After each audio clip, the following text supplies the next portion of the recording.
Kinabahan ako mga katoma. Kala ko nawala na si Dayday. Yun, hinahanap ko yung aso ko. Ayan na siya, oh.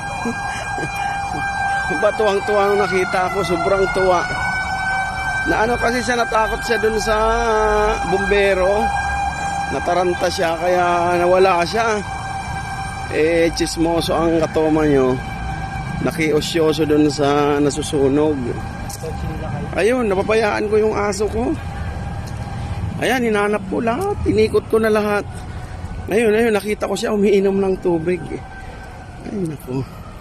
Kala ko mawawalan ang daday ko. Ayan na siya.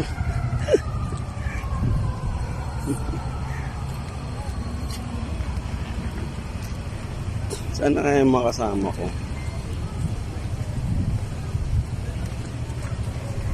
Kaya masaya na si katoma nyo kasi ayan ang baby namin. Oh. Day, liga pa eh. Day.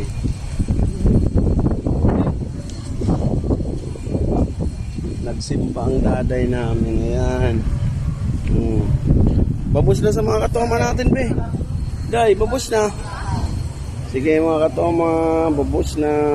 Happy lang si katoma nyo at natagpuan na ulit ang aso niya. Babus.